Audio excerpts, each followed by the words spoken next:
So now we'll be starting with the soapbox for General Secretary Technical Affairs. Introducing on my right hand side, I have Hardi Desai, the candidate for General Secretary Technical Affairs 2024-2025. On my left hand side, I have 6 panelists who will be present here for asking questions to the candidate. So firstly, I have Vitthal Parida, currently the Projects and Tech Team nominee. Then I have Akshat Verma, he is also the Projects and Tech Team nominee. Then I have Anuj Bhavsar, he is the member of Rocket Team, the OC of Rocket Team. Then I have Bishop, who was an ex-member of UMIC team. I have Mohit Sharma, who is the admin nominee of Institute Technical Council.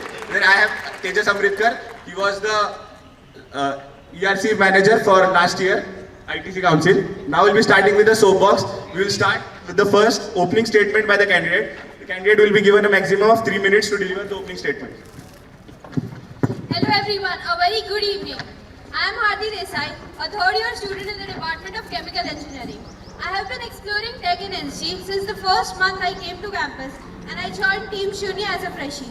I was quickly fascinated by the team's work and dedication, and it fueled me with excitement to think of the possibilities in that domain.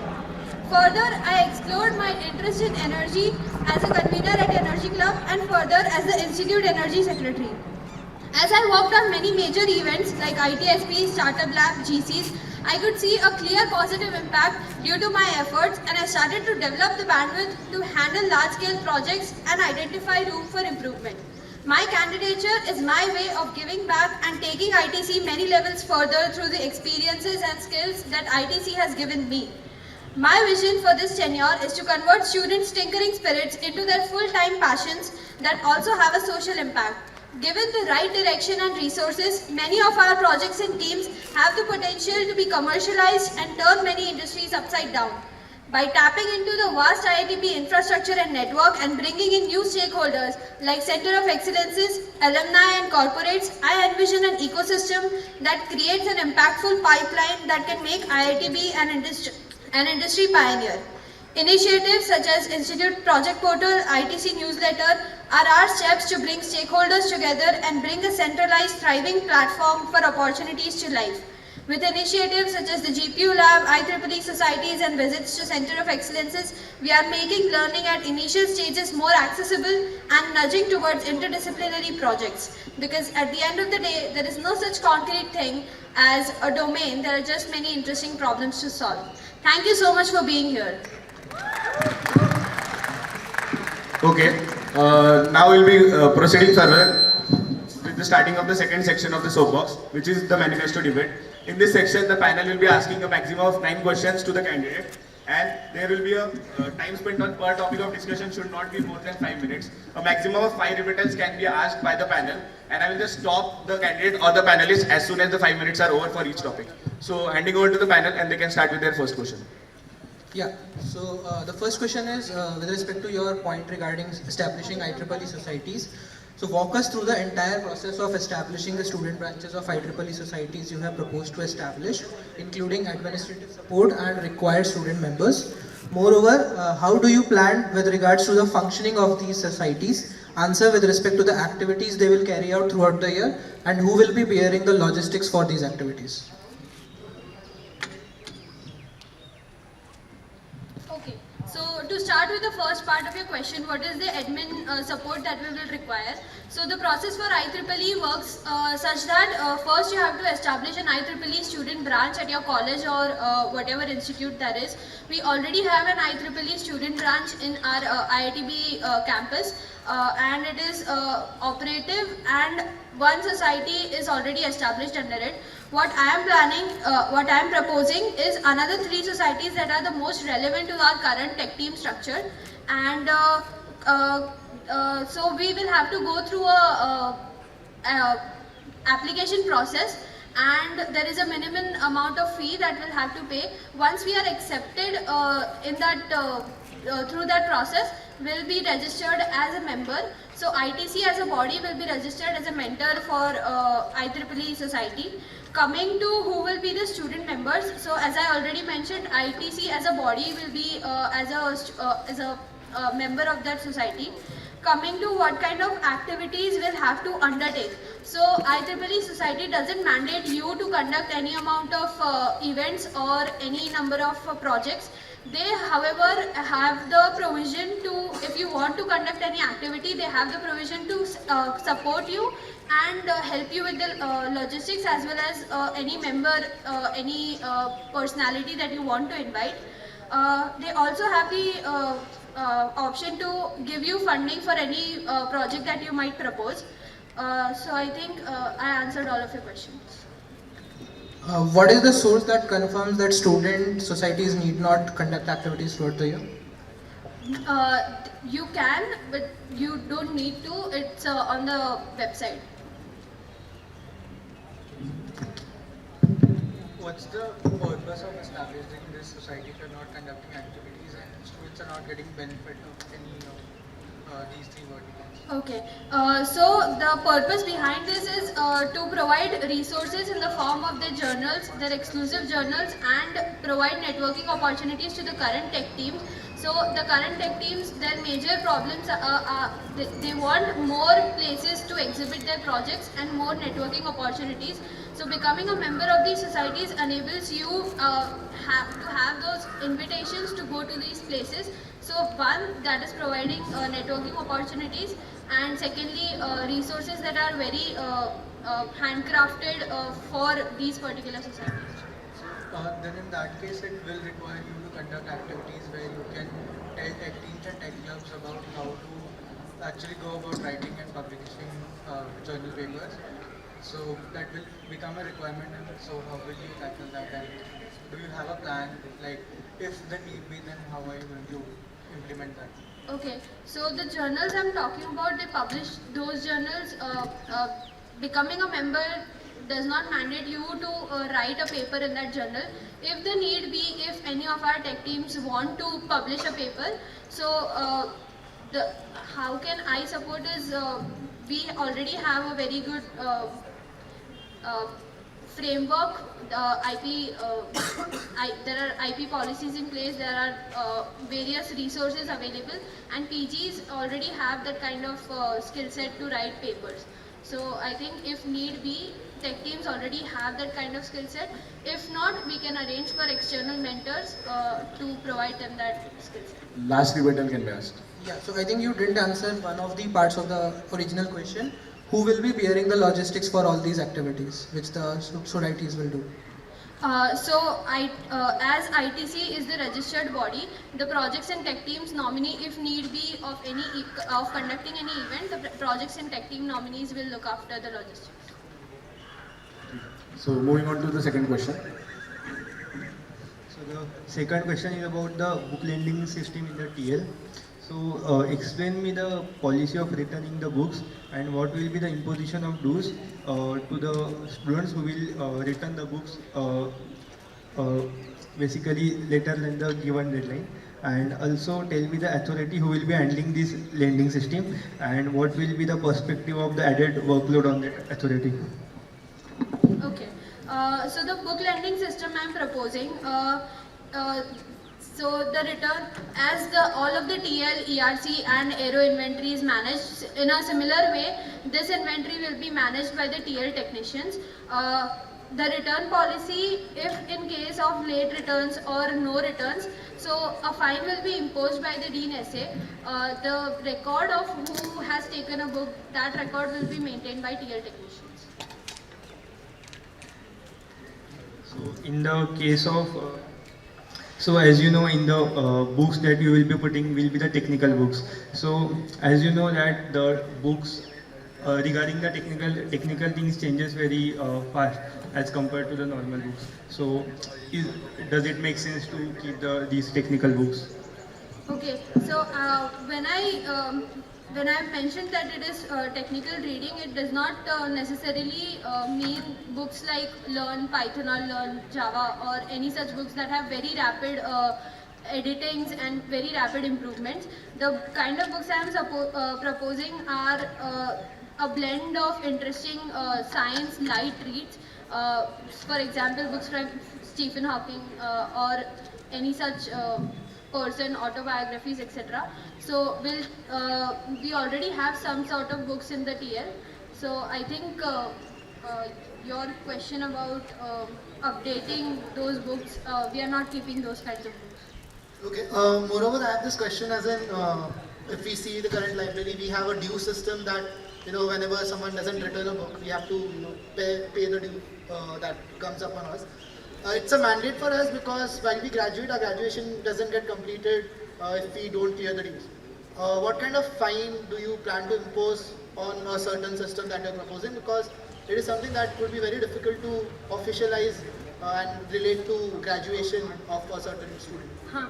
So, as a GSTA, your first point of contact among the authority is Dean SA. So, this fine will be imposed by Dean SA, and just as strictly as the library fine is imposed, we can push for that kind of strict measures if the book is not returned. Have you confirmed the same with Dean SA's office because you are stating that?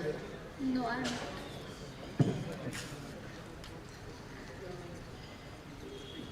ठीक है. Moving on to the third question. One rebuttal is, Okay, ठीक है. If you are. as you know, in the TL we don't have enough place to even place the boot projects, and there are problems in the to place the technical things in the inventory also. So where you will put these books in the TL? Okay, so to prevent theft, I propose to plan a bookcase just behind the technician's desk. So it will be wall hanging and wouldn't occupy any physical space on the ground.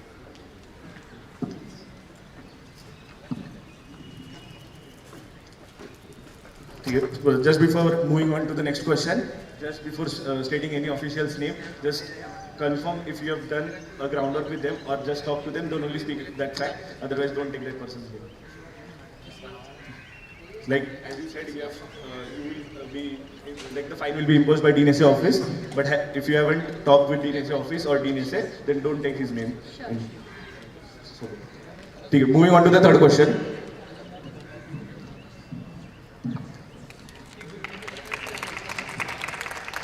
So, do write it down. There are certain segments of the question. So, regarding the Institute Project Portal, explain the overall execution of the portal once hosted. Also discuss the project's pipeline as it is hosted on the portal and finally completes recruiting students. And apart from that, also highlight the aspects which you will take care to ensure the authenticity of an opportunity shared through the portal, including approval of projects to be put on the portal, credibility of recruiters, and answerability towards monetary and other incentives promised. And apart from that, also explain what different purpose will it serve than already existing platforms. Okay, so starting with why this portal is required, what is the purpose behind this portal is multifold. So first aspect is to consolidate all the projects that are floated. So right now if you see there are many projects that are floated, there are club projects, there are projects from professors, some COEs want to float their projects. So all these projects, when they are floated randomly, they often get lost in the mails and they don't reach the target audience. So the purpose of this portal is to have a consolidated platform where all these projects can be seen and they can be sorted according to their domain, so that it's easier to browse, easier to apply, easier to document. So the second part why this portal is required is majorly documentation. So right now, if any, for example, ITSP projects, any team wants to see a previous project or want to refer to a previous project done, there is no proper documentation. There is documentation, but it is not within their reach. It is not accessible to them. So that is the purpose. First, consolidated platform, and secondly, the documentation. Talking about what will be the pipeline of the project portal.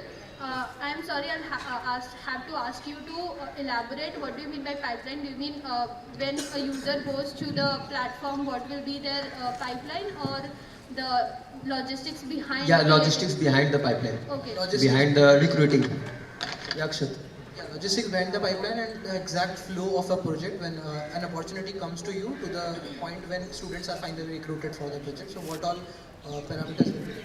Okay, so let's take an example that a COE wants to float a project. So they will be in touch with the projects and tech teams nominee, and only the projects and tech teams nominee will have the right to float a project on that portal, because further down the line we also plan to bring in companies who want to float their projects, and it becomes very difficult to give access and maintain authenticity when many stakeholders are involved.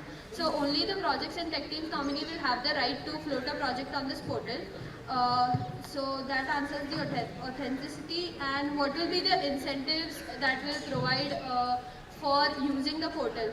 So first of all, the simplicity of the portal itself is the incentive why people would want to use it. The difficult part will be why would they want to float their documentation on this portal. So in that case, for example, in any case, for example, it's an ITSP project. For documentation, we always have points in the leaderboard. So for another example is if a COE is just floating that project, the COE can mandate upon the people, on the students who are doing the project, to make sure that the documentation is on the portal. So I have a question here. When you said that the projects and tech teams nominee would be the person checking the credibility of the projects that have been floated, and you also said that companies are something that you have in mind. Do you think a single person would be capable enough to judge the level of the projects that are coming? Because I hope the projects would be of various domains. The diversity would be huge, and if one person is able to judge the quality of the project, it means a person would be able to do the projects, and that shouldn't be the ideal case in a projects portal. So how do you think of just assigning one person that responsibility? Okay, so when I said that only the projects and tech teams nominee will have the right to float a project on the portal, what I meant is the authenticity of the project, where the project is coming from, or the POC for a particular company or a particular COE can be anyone from core ITC, but the right to float that project finally will lie in the hands of the projects and tech teams nominee.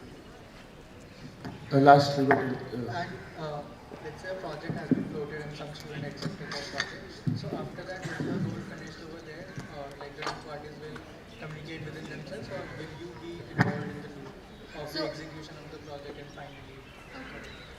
So ITC as a body, after the application process is done and the students are onboarded for the project, we will be there as a stakeholder if anything goes wrong, but we'll be there to provide any source of resources or help. But in any other cases, we will not be actively involved. We'll again come into picture when we'll want them to keep the put the documentation on the portal. So in that case, we'll again make sure that the documentation is done. Last rebuttal can be asked. Hardi, my concern is regarding the validity part, basically validation of the project.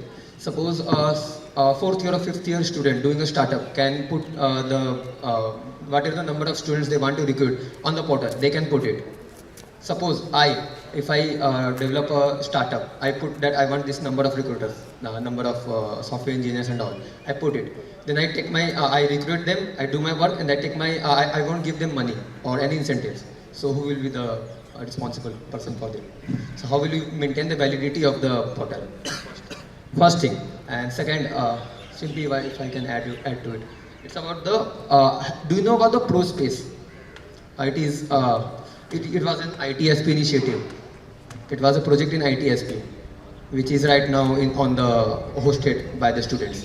So how is it different from that? Why can't you host that particular thing throughout the institute? Can you explain? Okay, so talking about ProSpace, first of all, it is a student-led, it has become a student-led startup, and their perspective or their ambition has gone from IIT Bombay to a global level, and they're converted into a full-fledged startup. So in that case, we won't have the authority that we want, and the administration, the authority that we want on the type of features that we want to add to the portal and who to give access to. So these are the major reasons why we are deviating from ProSpace. It is something that is very similar to ProSpace, but again, for the authority part, we have to keep it separate. Okay, so the time is up. You have to. She didn't give the validation part. I also have one question before it. Accountability. So in case a startup backs out from any monetary incentives that they have promised, ITC will certainly be there. Will make sure. We always have the dean. We can push for making sure that that does not happen. But in any case, if it does happen, ITC won't take the last responsibility. The time is up. Yeah. If it's not clear, then we have to just move to the next So the question. answer was not clear basically. Yeah. Cool. I'll take up the next question. Just like you can just take 10 seconds before answering to the question. Just answer to the point about what the question has been asked. So this question is about the collaboration with faculties to take IPs ahead. This is what you've stated in your manifesto. It is important to note that IPs would, in general, propagate to become high TRL projects and not just any random project. Has there been any experience in ITC of doing high TRL projects before? And if not, isn't it risk-worthy to put the existing IPs at stake to just get projects on board? Moreover, wouldn't it lead to potential trust loss from the professors? Because what if certain projects are not completed, and what if there is slacking that goes into these IP registered projects that you're going to float? Can you please repeat the first part of the question, please? The first part of the question was basically regarding IPs translated into high TRL projects. So, does ITC have any previous experience of having done some high TRL projects? Okay. So, ITC, before COVID happened, there were 3 startups that emerged out of TL. So I think that is proof of concept enough that we have that ability to make sure that we can support high TRL projects. Secondly, we conducted a survey last year. We floated the form amongst the professors, and we received a majority response that in case any student wants to take it up and commercialize it, they will be present as a stakeholder in those projects. So they'll be there to guide as well as help them throughout the process. So I think professors do have enough experience to create high TRL projects. Secondly, when it comes to risk associated with this project, so right now as well, these projects are, these IPs are in public domain. They are just not accessible, and they are not being used in any other way. So the philosophy here is, if something can emerge out of it, it is, right now there is nothing happening with them. So it is worth trying something out. Third point was the trust loss in case that the project doesn't work out. So in that case as well, the professor will be thoroughly informed and involved in the process. So he or she will have enough idea where the project is leading. And I don't think in case of non-completion of projects, there will be any hard feelings. So I'll take one of the rebuttals that I have in mind. You stated that ITC has had registered 3 startups before, and that is, good enough comparison to state that ITC has done high TRL projects. But as per my information, I guess these projects, these startups were good enough startups, but don't scale up to be high TRL projects. High TRL is something that is very different from what a startup could be. As we were discussing that you said ProSpace is a student-led startup, it isn't a high TRL project. So just a point there, your answer didn't satisfy or didn't answer the actual question of does ITC have any high TRL projects. If you have any, you could state that them as of now. As per the panel's knowledge, I don't think ITC has done any high TRL project apart from certain tech team activities, which is again a question that whether do we deem it as high TRL or not. My counter to that question would be the professors certainly do come with that expertise. They are also working as consultants in various companies. They are stakeholders in various startups. So I feel like when professors dive in, they will bring that expertise to make it possible. Okay. The second counter is, now that you have put on the load on the professor so much, why do you think involvement of ITC is necessary here? Why do you think professors haven't gotten students on board already by themselves to work on this? And how would you contribute rather than just floating the projects? Because if it's just about floating the projects, it is about a mail that anyone in the institute could do. It could be departments doing it. It could be the Dean R&D office doing it. Why do you think ITC is needed here?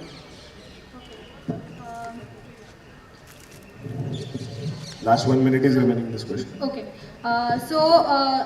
ITC has always been the connect between students and professors. So if the professor, right now the professors don't have any idea how to take it up further, and these are not projects to be floated, these are IPs that are in public domain. So the ITC will provide all the, so for example, let's take, can I name any center of excellence? So for example, when KCDH wanted to start DH307, initially they didn't have many registrations or many attraction. After I would just like to counter here because we are deviating. The point is about high TRL projects. DH307 are not high TRL projects. So can you just stick to the question? Okay, so as I mentioned earlier, the professors, we do have to put a bit of burden upon them. Apart from that, we do have industry mentors. TL mentors have a very good and exhaustive list of to cover all the industries. So we can bring in the TL mentors to act as advisors on these projects. Okay, the time is up for That would this section already. That would reduce the load on the professor. The accountability of the ITC while doing these projects and like the overall trust loss factor has not been answered in, according to me, in this question. Okay. So moving on to the fifth question. So now I have a question regarding the tech teams. So in your manifesto, you have mentioned that you'll be organizing an orientation to spread awareness about the STPC committee and how people can get funds for their tech projects and basically build more tech teams. I guess there are already a lot of tech teams in the institute. In the past one and a half year, we have got 4 to 5 new tech teams, and in that also, a lot of tech teams are targeting the same space. Let's say aerial robotics, there are 4 to 5 tech teams in that space alone. So why do you want to get more and more tech teams when you have limited resources and the institute is going to pay them, and then the old tech teams which are working very hard and who have the connections and are winning competitions, their resources will be cut down? Okay. So, as you mentioned, there are many tech teams entering the same space. So, to answer that question, the counter is there can, according to me, there can never be too many competitions or too many students. After all, these are all learning projects and they are taken as learning opportunities. All of the tech teams, they target a competition and they are not completely focusing on any kind of research. So if more students are involved and there are more people who want to take up projects, I don't think IIT Bombay has any restriction on the amount of resources that it does have. There are many tech teams who are not able to complete the budget that is allocated to them. And secondly, there is also a proposal for creating new tracks under STPC, wherein if a project is at a smaller scale, there will be lesser amount that will be allocated to them against the standard that is 15 lakhs. So if more and more smaller teams have the potential to turn into a bigger team as the time passes, I don't think they are cannibalizing on the old tech teams in any way. So you're saying that there are a lot of people who are not finding enough positions in old tech teams, so you are motivating new tech teams. But on the contrary, it is quite evident that there is a scarcity of good students in the tech teams. Old tech teams are literally fighting for good members. They're spending a lot more time in recruitments and publicizing their work. So how does your point basically stand here? Like it does not go with the fact. And also tech teams aren't just learning projects. I mean, when you pitch to the STPC, they expect that you have won competitions, you have achievements, you have bring knowledge to IIT Bombay. And if that is not happening with the new tech teams for, let's say, the first 5 years, then how would this basically be sustainable? How would they believe to put in more money in tech teams? Okay.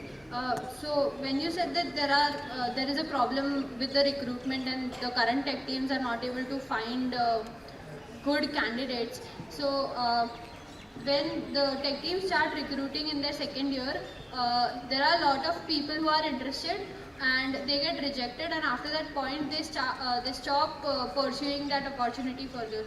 So when we push for more projects, these students further down the line will take up will target a competition. There is already a civil competition that is targeted by some civil department students, which is not under STPC.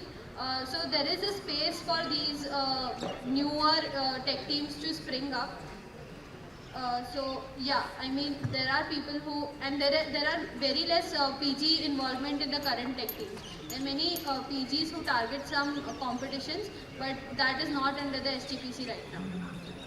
But have you done any survey, or are you aware of what kind of timeline does a tech team follow? You're saying that people getting rejected in the second year, when going to a tech team, they can go on in third year and fourth year to join new tech teams. But the time of the internship and the placement is already gone. So how is it helpful anyway? No, so what I meant is And basically the learning has not happened. So what I meant is there will be more space for the second year students who get rejected in the current tech teams to pursue other opportunities. I didn't mean that the students will go down further and establish their own tech teams. Last 1 minute is left, if any rebuttal is left. Basically that again goes to my first initial point, that if they were good enough or if they had shown enough enthusiasm, then the old tech teams would have taken them. And now you're saying that if they don't get a chance in the old one, then they can form a new one.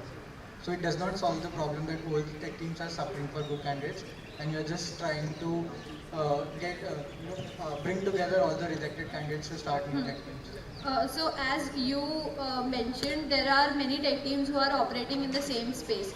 So there is opportunity for a lot of other domains to be explored. For example, many of our tech teams are in the vehicular technology domain or in the robotics domain.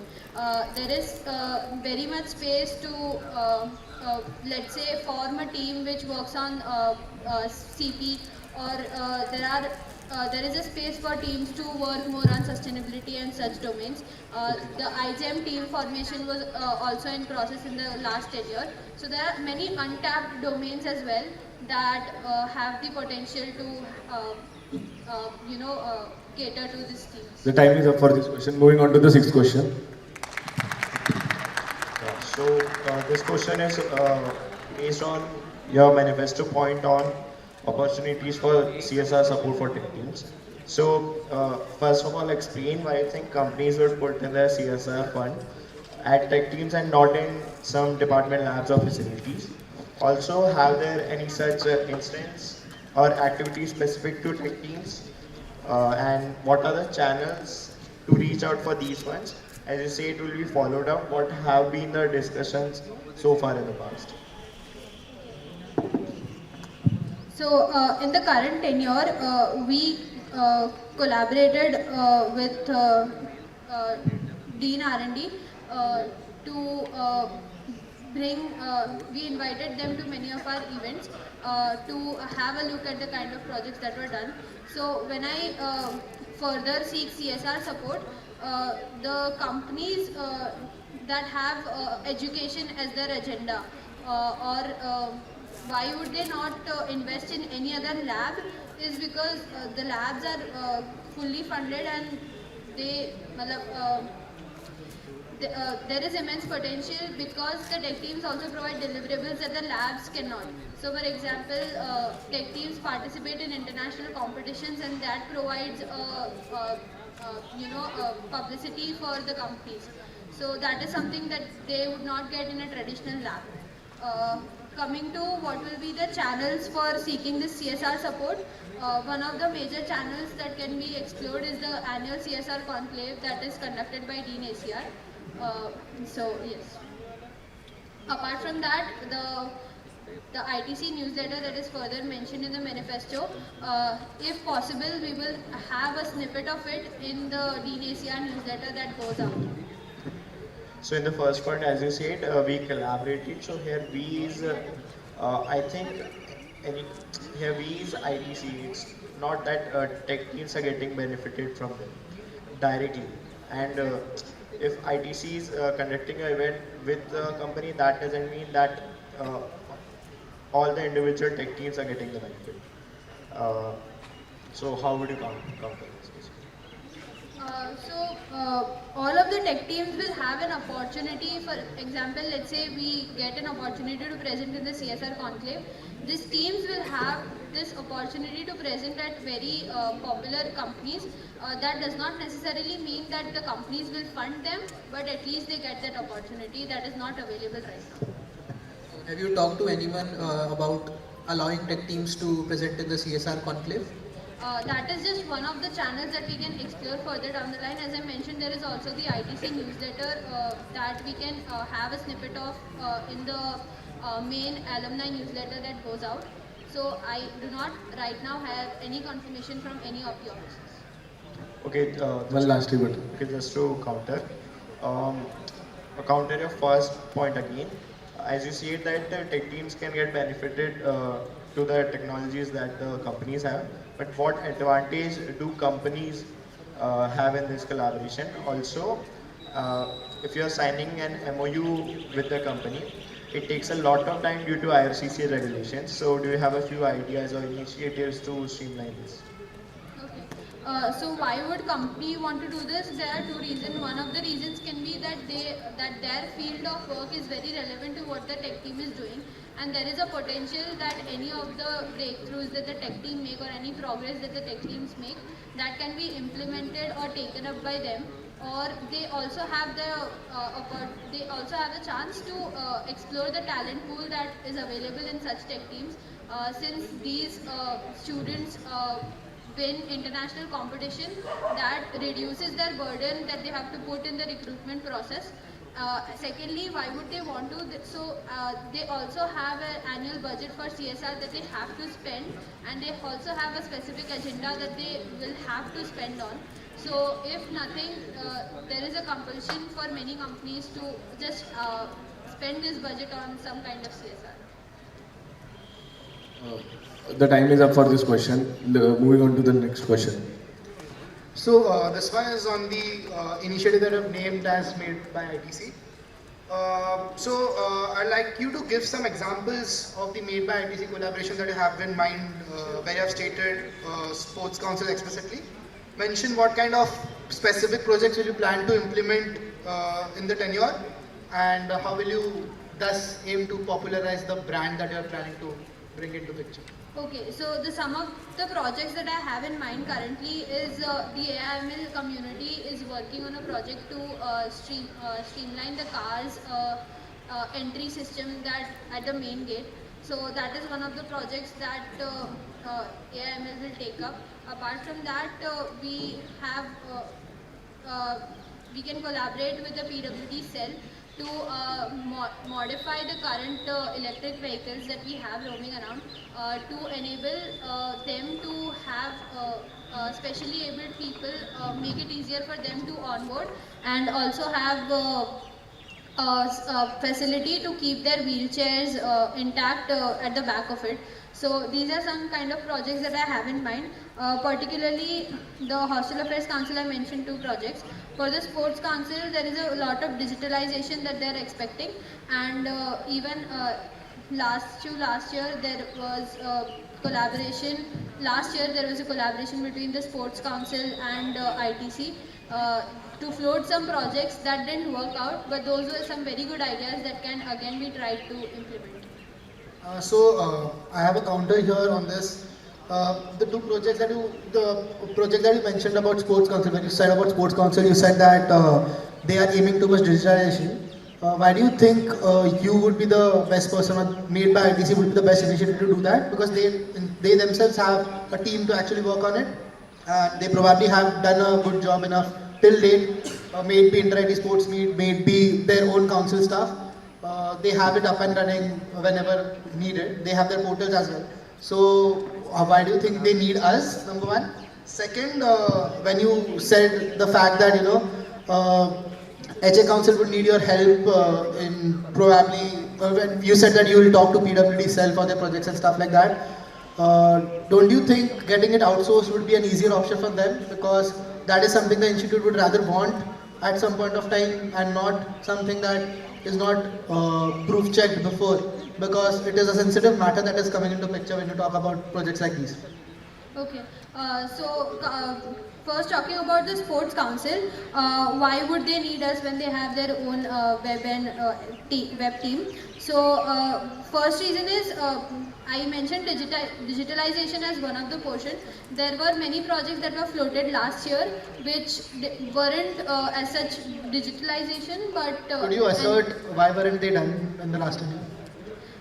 There was some slack from both ends, and there was also not enough participation and the enthusiasm slowly. Do you think the participation would still be there then, this year? Okay.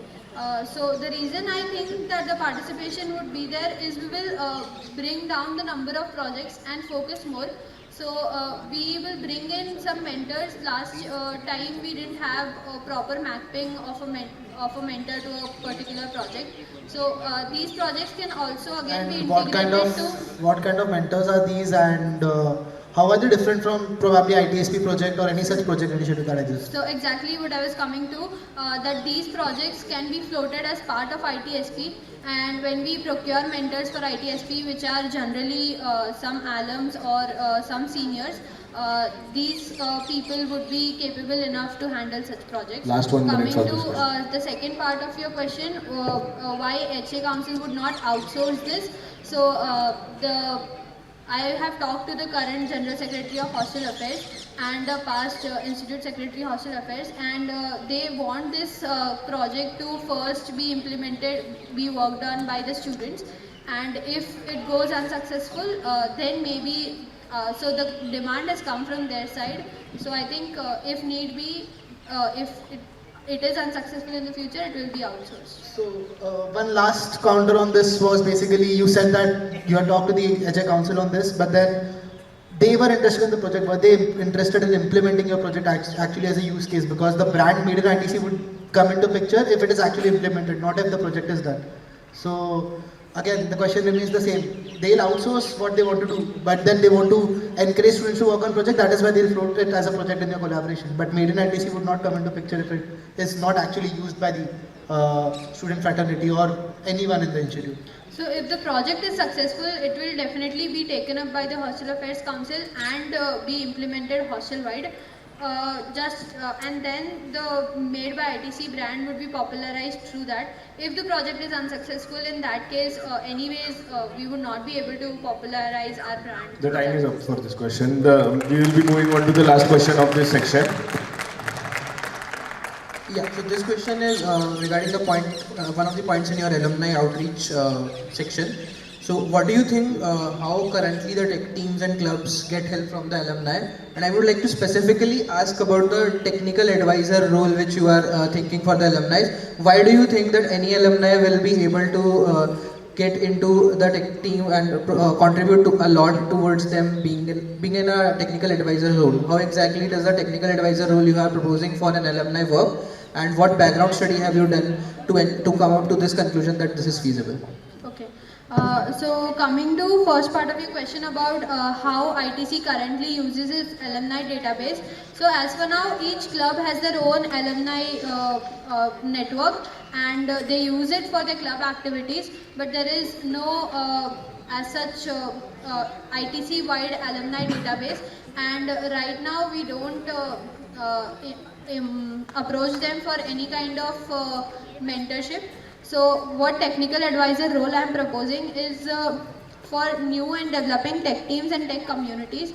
So for example, the AIML community or the quant community, when it is coming up, it will have some kind of, it will need some kind of initial guidance as to what is happening in the industry and what direction should they move in. So I think I have done groundworks with previous GS, General Secretary of Technical Affairs, who are now an alumni, and I have very limited sample set as of now, but they were interested in doing such kind of mentorships. Okay, like you didn't answer the technical advisor part. Why exactly will an alumni contribute towards technically advising any of your tech teams, and how much technical advisorship do you actually expect from an alumni? Okay. And what is the background study? Have you talked to any alumni? Have you talked to any of the tech team heads? Do they have any alumni connections? They don't have alumni databases as of now. So have you talked to any of the tech team heads or any of the alumni who are willing to be as technical advisors? And that's how it's feasible. Is that done? Okay. So, coming to first part of your question about why any alumni would be interested in doing this, it is similar to saying why would any alumni donate to IIT Bombay. It is because they want to give back in some sense and... Correction, donating to IIT Bombay doesn't take up their time. Technical advisorship takes their time. True, very true. But it is, what I am highlighting is the feeling of giving back that they want. I have talked to alumni who would be interested in catering to the quant community in particular, not currently tech teams. Right now the faculty advisors have very limited, so it depends on the faculty advisor how much involvement they have in the tech teams. There are some faculty advisors who are actively involved while some are only there for approval basis. So these technical advisors will fill in the gap that they expect from their current faculty advisors. But there has not been any background study till now with respect to alumni, with respect to tech teams. No such study has been done, or you have not really talked to the actual people who can contribute towards this initiative. I have talked to alumni. I have not talked to any of the tech team leads. So for alumni also you have just talked to for a specific community and not multiple alumni from multiple domains. So Yes. Currently the initiative completely stands upon the possibility of contributing towards one single community and not more than that. So that background is not clear.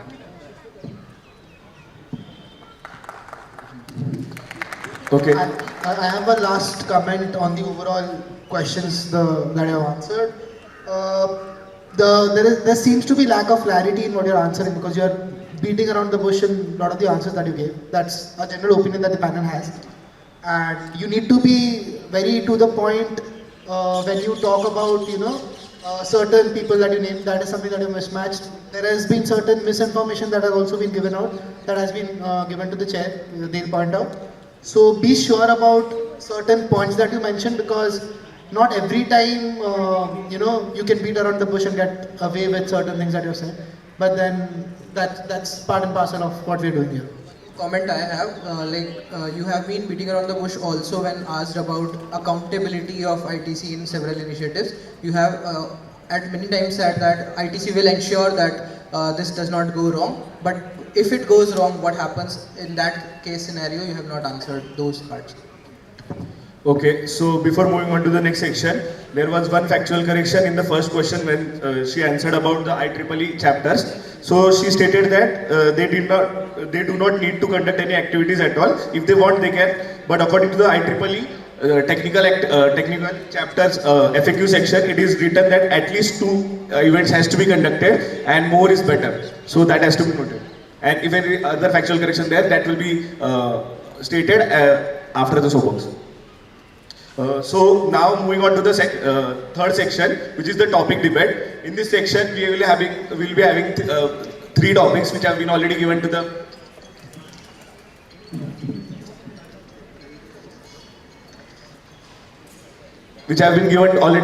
candidate, and now we'll be having a chit picking session where we will be selecting a topic out of 3 topics which have been already given to the candidate.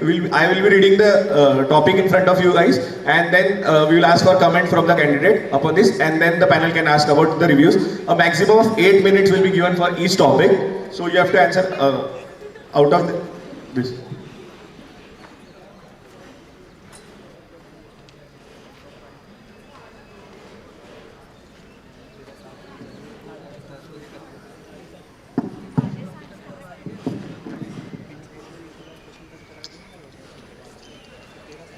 So the topic which got selected is topic number 1. So I will be reading out the topic and the candidate has to answer upon the lines which I will be stating. So in the dynamic landscape of technological innovation, there often exists a noticeable gap between the academia's structured approach and the agile student-driven initiatives within the Institute Technical Council. This gap manifests a trust deficit, with professors sometimes expressing skepticism about the quality and relevance of student-led projects. Addressing the disparity is crucial for fostering a vibrant tech ecosystem that harnesses the diverse talents and perspective of both faculty and students. So this is the topic which was given to the candidate. I will be stating three major questions and the candidate has to answer upon that lines. So the first question is, you can just note it down. So the first question is, how can we address the trust gap between the professors and student-driven activities, particularly in the terms of perceived quality, and what steps can be taken to foster a culture of trust and collaboration between the academia and student-led initiatives within the tech ecosystem? The second question is, as the GSTA, how would you creatively leverage resources and networks to empower students in pursuing tech activities outside academia, fostering a culture of innovation and entrepreneurship that extends beyond the confines of these classrooms? The third question, which you have to take a note of, is considering the constraint of academic curriculum, how might the GSTA or the General Secretary of Technical Affairs pioneer new pathways for integrating student-driven tech activities into existing courses or academic programs, thereby enriching the educational experience and nurturing the students' passion for innovation? Okay. So the gap that we are talking about between the professors and the students when it comes to technical activities majorly exists because the professors have no first-hand idea of what kind of activities are going on under ITC. Currently we only call professors during exhibitions or closing ceremonies when we want some kind of recognition to be given to the participating students. This is a very slow process where we will slowly gain trust from the faculties. So for example, when it comes to ITSP or let's say Inter-IT, we can have domain-wise professor mentors on board. So we already have mentors who are generally senior students. Having a domain-wise faculty member, for example, last year there was a project that was made 3D printer entirely from scratch. There will be a lot of professors from mechanical department who will be interested in such kinds of projects, but when they come to see the final exhibition, they can only see the work that the students are telling them about, and not the entire documentation. And professors are very strict about the kind of documentation and clarity that they want from the students about any particular project. So a better documentation approach so that again gets integrated into the institute project portal that I mentioned. It is important because we want these kind of documentation to exist when we go pitch to any company or we go pitch to any professor about us. Another point is there is no proven framework for proof of work or a kind of proof of work in which the collaboration can happen. So currently, if you see the faculty advisors, it would have been a very necessary initiative if tech team work or maybe ITSP projects would get credited, but right now it does not happen because there is no proven framework that it can work. So faculty advisors are unsure about if they can properly evaluate the kind of work that the teams are undertaking. So that is why if we have a proven framework, for example, a proven very detailed account of how many credits will be given, to whom it will be given, on whose recommendation it will be given, a proven framework down the line will help us gain the trust from the professors. Coming to the next part is considering example of last year, Aero Modeling Club did a few sessions on glider making as part of a course in the Aero department. Similar courses can be identified to provide a few hands-on sessions as a guest lecture experience, and these can be taken up by the club that is relevant to that domain. So, and as a GSTA, we make sure that these frameworks come into existence. We propose, we create these frameworks, and we propose and push for these frameworks to come into existence. Okay, so I have a question here, rather an opinion, when you said that you are planning to have a framework, and the lack of framework is the reason why there is lack of crediting, academic crediting that goes behind technical teamwork or projects that are happening. So what kind of framework do you have in mind? Who have you talked to regarding this framework? Have you done your groundwork with the technical teams? Are they enthusiastic enough to actually take these frameworks into account? Because as per our knowledge, things are quite scattered on this. So many of Just 1 second, I'll just add to this same question. BTPs, SLPs are, I guess, the same thing. If you're trying to get credit for ITSP course credits, then it's already been done in the form of SLP and BTP. Then how is it different? Because tech team people, they make group and they simply take SLP under professors for doing relevant work. So what is new in this? Okay. Firstly, the ITSP projects that are undertaken are very extensive projects that are done over a course of period, and these are not at all credited in any form. Secondly, when it comes to tech team, it comes under the purview of the professor if he is interested in taking up those students to get a credited framework. So that is why I think not all tech teams are in that domain. Some tech teams also have their concerns. Some faculty advisors also have concerns regarding who will be evaluated. I guess the panel already acknowledged the concerns. The question was regarding what is the framework that you have in mind to address all of this. So please be specific. Okay. So one of the concerns that tech teams have is the students will start taking part. So only some of the faculty advisors will approve of this framework. So then students will start going to the tech teams that have this credited frameworks and not the others, which will impact negatively on their recruitment. So in that case, we'll have to have a uniform structure in mind. Secondly, What is the structure? What is I'm the coming to that. So secondly, people have so the structure in mind that I have is for second year students to only have a 3 credit option to have 3 credits at max based on the amount of work they've done. This is majorly because there are a lot of people who join tech teams in second year, but drop off between the second and the third year is very large.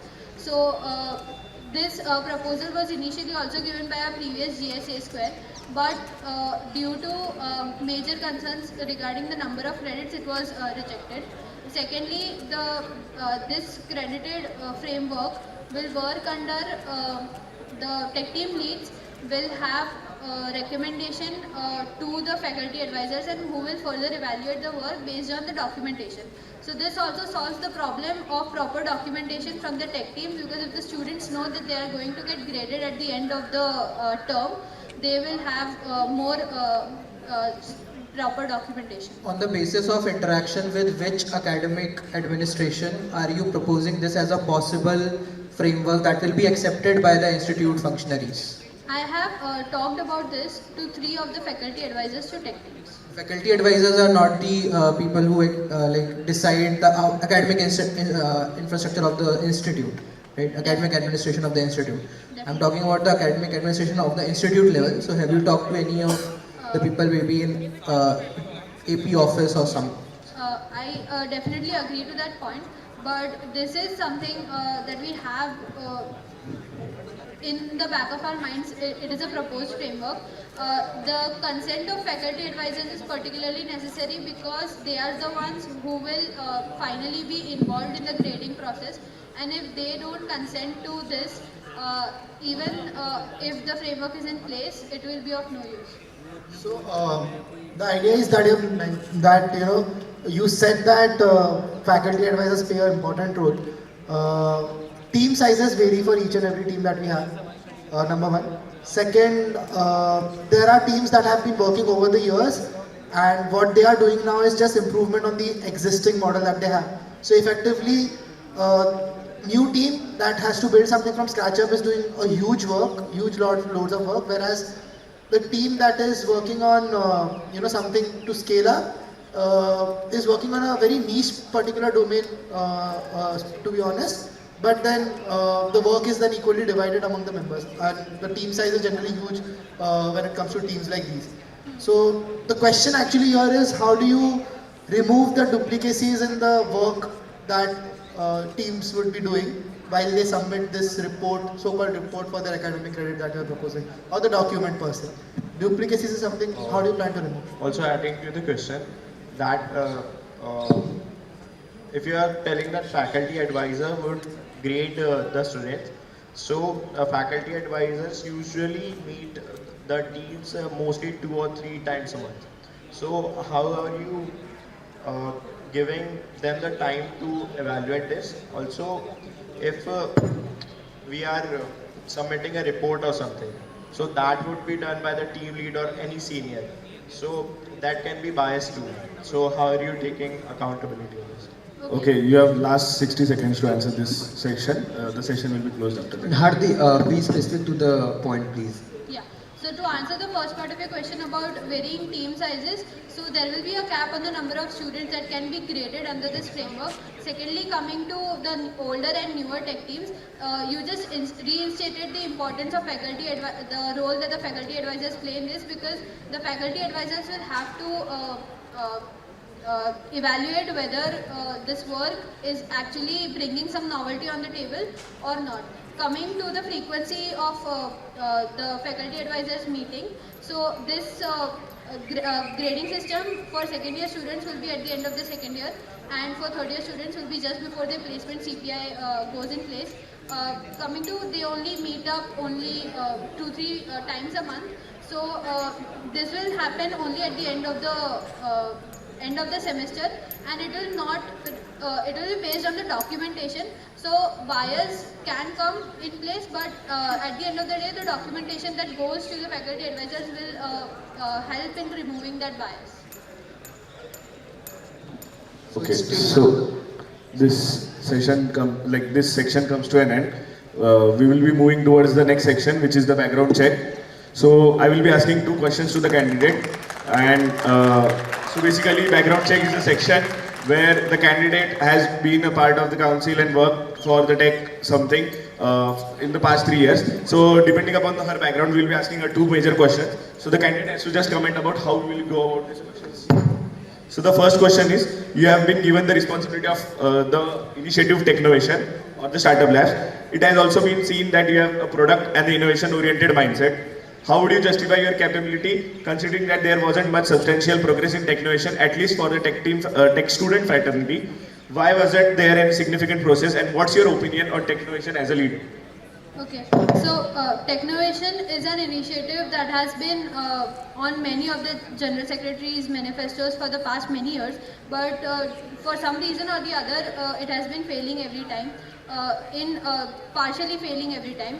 So when last year this was conducted, it was not very successful. When this time we took up this initiative, we had a few new ideas that we wanted to implement. First of them was to support the teams to get registered as a government registered startup, and ITC will provide the financial support for that. So we thought this would be a good enough incentive for projects to turn into tech teams. Secondly, we also we also conducted sessions on entrepreneurship, and we also created a very in-detailed form for accepting those responses, and we created a very close community out of this. But at the end of the day, there came many of the startups which are not tech oriented. There were many startups which are in the e-commerce domain or domains that we don't majorly cater to. So at the end of the day, there was lack of participation, and secondly, there was a lack of more structured framework from our end as well. To hear the comment from the panelist about the answer she have given. My question here is, how do you plan to improve this if you plan to continue this? Number one, are you planning to continue this? Second, how do you plan to improve on this? And the third part is, do you discourage the projects that are not in the tech domain? Because you said that those projects came into the idea of Technovation, and that was somewhere that led to your drawback of the initiative. So do you try to include or exclude those kind of projects? So, firstly, I do not plan to continue Technovation in its current form. So, right now, ITC takes the end-to-end responsibility for taking a project to a startup. I feel like there are many other entities present in the institute that are much more capable of doing this better than us. So, if any such project wants to go towards entrepreneurship, we will provide them mentorship if it is a technical project. So, and then we will redirect to other entities such as DSSC and SIGN. Do I discourage other kind of startups, or do we as ITC want to discourage such kind of startups? My answer to that is we do not want to discourage them, but at the same time we do not have that domain expertise to cater to them. So there is no point in accepting those responses. So since I'm not planning to continue this, there is no point in answering how do I plan on improving this. So just in short, cover this question. How is it different from the IDEAS program that exists by DSSC? So as I mentioned, I'm not planning to continue this. If any project does come in, which wants to go towards entrepreneurship, we will redirect them. We will provide the technical mentorship, which is our domain, and redirect them for other whatever help they need from DSSC. Okay, so moving on to the second question, based on your Energy Secretary tenure, the International Energy Symposium have been an international collaboration event for Energy Club from 3 years now. This year, Energy Club of IIT Bombay has a terrible representation at the symposium with no speaker turning up at the last moment. How do you want to cover this up? Doesn't this reflect the negligence on your part of upholding the image of the body you are leading? And how will you manage to do this thing as a General Secretary of Technical Affairs if something comes up like this in your tenure? So when the International Energy Symposium was in its ideation phase, me and my co-manager were not exactly had the complete transfer of power. So the previous managers were also involved in some form of ideation, and why there was no speaker from our side was we approached professors, we confirmed the professors, but I think one mistake from our end was to send them a reminder a day before that this is coming up and you will have to speak today. So we were very, there was lack of complete transfer of power, and again there was negligence, some sort of negligence on our part of not sending a reminder. That is why the professors completely forgot about it and didn't show up at the last moment, since they didn't have any kind of preparation for it. I guess you didn't cover the complete question that was asked. The question was how would you avoid such scenarios in future, and now that you're aspiring to become the GSTA, how do you ensure that you'll uphold the image in the future opportunities that you have? Because the scale of events which will be conducting will increase and the responsibility we will be having will increase, how will you ensure all this thing during this tenure as well? So as my tenure as a core ITC member and as the Institute Energy Secretary, I've gained that maturity, and I've learned many things that need to be taken care of while executing a project. So I think my experience during this tenure and the mistakes that I've made in this tenure will definitely help me in improving in my GSTA tenure. One counter I have on this is you said that there was transfer of power. That was one issue that came into picture. Would this transfer of power be an issue actually when you are now becoming the GS? Because it's the same council that anyways you are working with, and considering the fact that you were the convener of that tenure, you should have that probably that knowledge of the event that is happening. So how is transfer of power an issue, and how would you avoid it in the next tenure where you are switching from a secretary, institute secretary to a general secretary? Okay, so when I said there was a kind of problem with the transfer of power, the initial ideation and the people who were involved from the other universities, they were in touch with the previous managers, and when we took charge of the entire event, we didn't have very much clarity on it. As conveners as well, I was personally not involved with this initiative, so I had no background on this event. Okay, so Now we'll be moving on to the fifth section of the soapbox. This will be the Q&A session. And now I'll like to call upon the inside people to ask upon maximum of 3 questions to the candidate based on the manifesto points she has stated in their manifesto.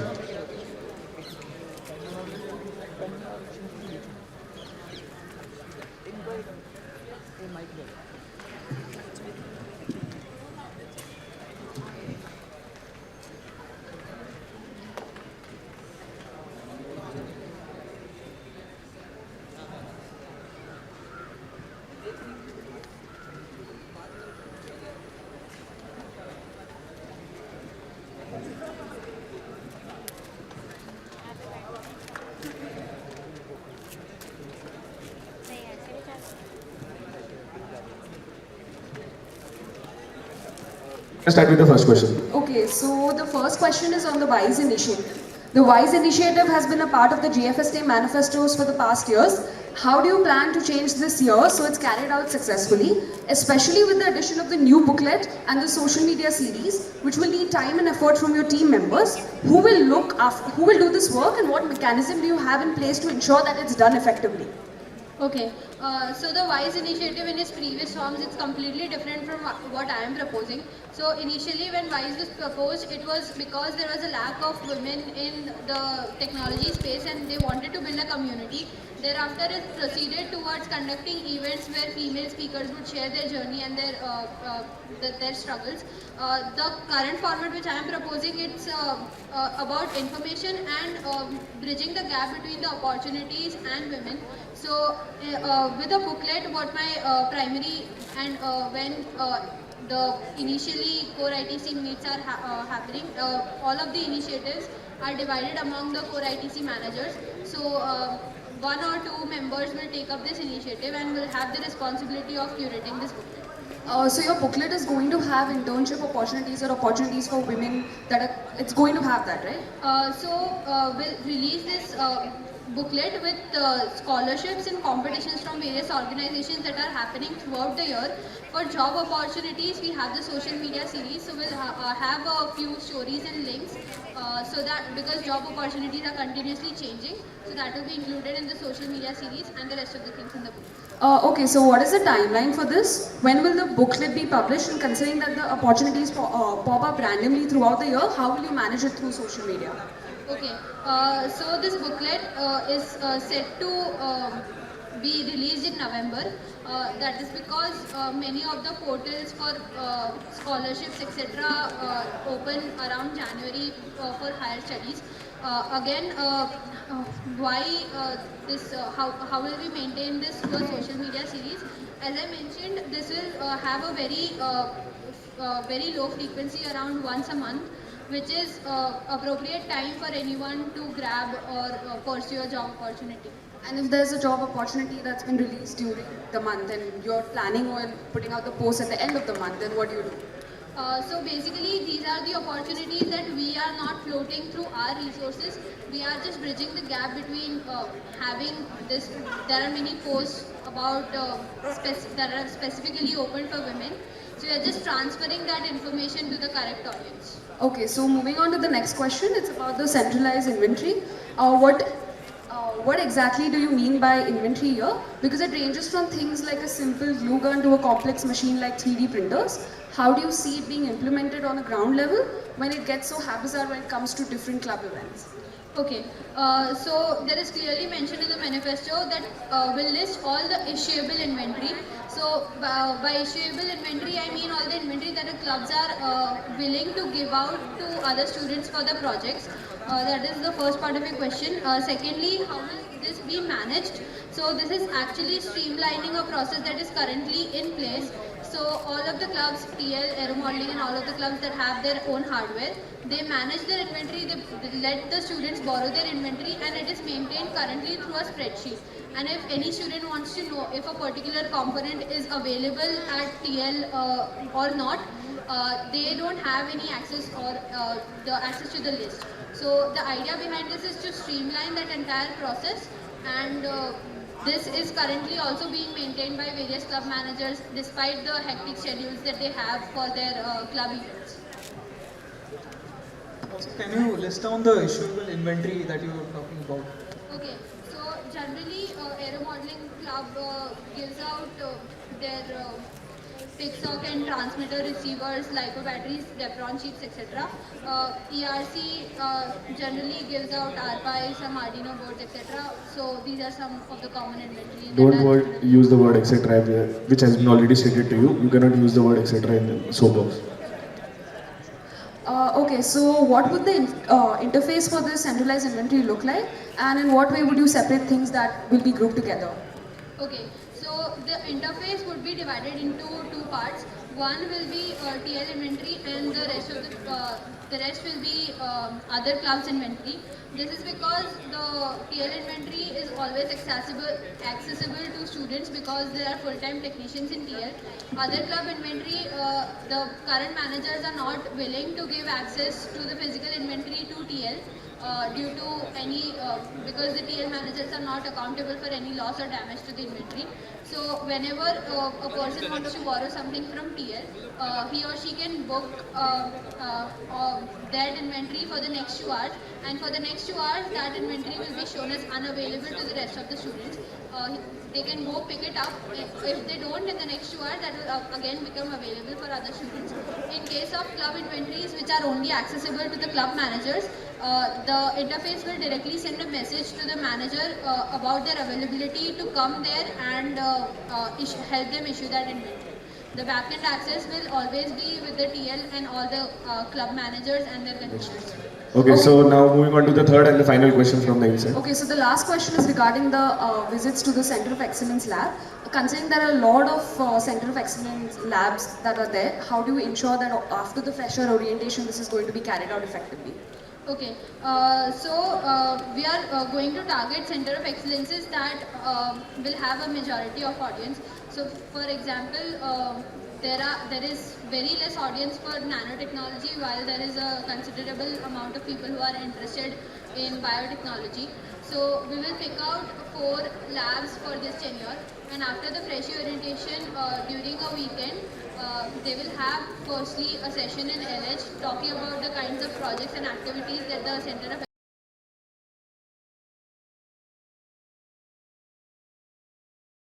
facility and shows the students around. This will also have a cap of about 50 students because the Center of Excellences are not able to host more students at one time. And how would you make sure that everyone gets a fair chance, because you're just allowing 50 students to register, so how will you make sure that everyone gets a fair chance to go to these visits?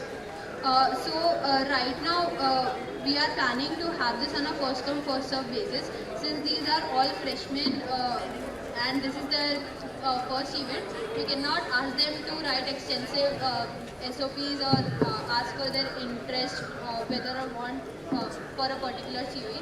So right now it is planned on a first come first serve basis. If we see there is very much demand for such visits, we'll again do this in the next semester. Okay, now we will be moving on to the audience question section. So we will be having a maximum of 3 questions. So anyone who would like to ask the question can come up, and we will be asking a maximum of 3 questions with a time constraint of 2.5 minutes. So you can just come to my left. Okay.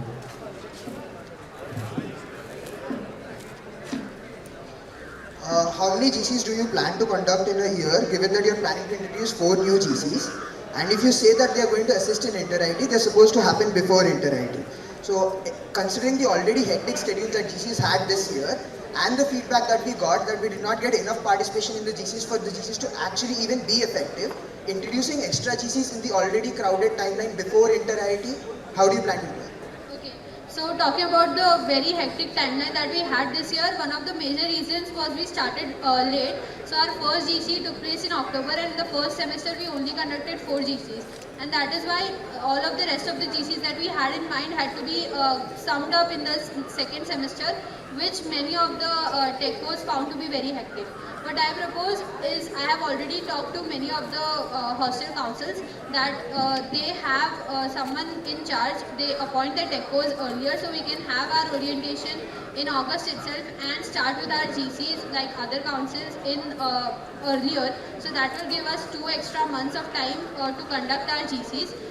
There are many GCs which are now becoming legacy GCs, and they are only conducted because they are being conducted from many years. So if we don't see enough number of participation from a particular GC, and if we feel that it is not that impactful, we further down the line should scrap that GC and introduce new ones that are more relevant.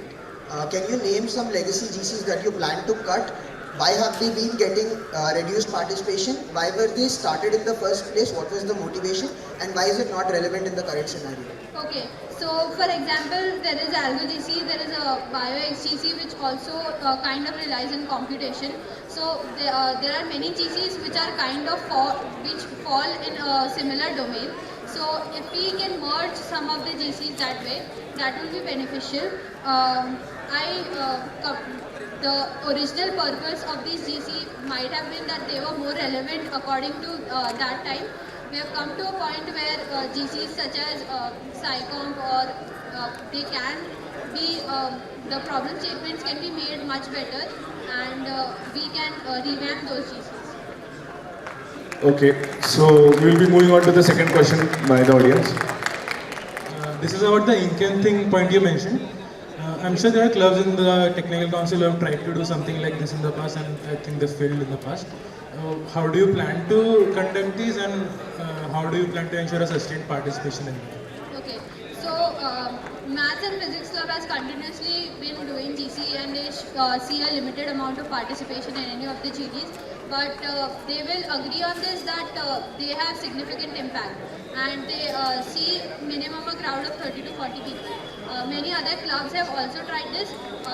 How this will be different is, we'll take up projects, we'll take up subjects, research papers that can cater to a huge amount of audience, and since it is targeted towards PG, we can also take suggestions from them about the kind of research papers that they want to discuss. So your parallel between this and GDs is not exactly correct, because in GDs there's a broad topic they're covering and not a research paper. And at the same time, for conducting such a session, you need them to, you did not tell me the exact time. They need to read the paper beforehand. You need somebody to read the paper. So they will have to read the paper beforehand. When they come there, they will have some time to discuss it among themselves. We will also have a moderator who will generally be a convener or a manager that will moderate the entire process.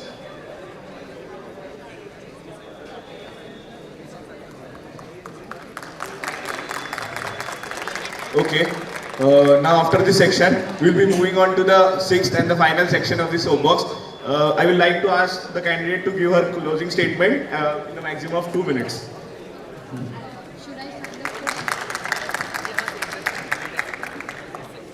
Thank you so much everyone for taking out the time and being present here.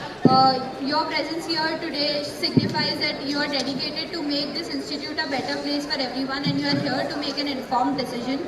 I would like to say, to conclude this conversation, that ITC has always been that body that enables and empowers every student to pursue something that their academic branch or the JEE rank won't allow them. The various clubs, the tech teams, the communities, they all make a very fundamental impact on every student's life in their institute. While I am extremely proud of the current ecosystem, I can see immense potential waiting there to be realized. I consider myself extremely privileged that I am a part of this family, and I would be honored to serve as the General Secretary of Technical Affairs, to lead this council further and watch my goals come true. I will remain approachable and accountable to every student here. I would be a student representative in every sense of the word. I would be grateful to any suggestions, clarifications that would be demanded of me. I would like to request you all to go through my manifesto to understand my vision better and make an informed choice. Thank you so much for being here. Okay, so after this section, the soapbox has came to an end, and I would like to thank all the audience and all the panelists who have taken their time to attend this soapbox.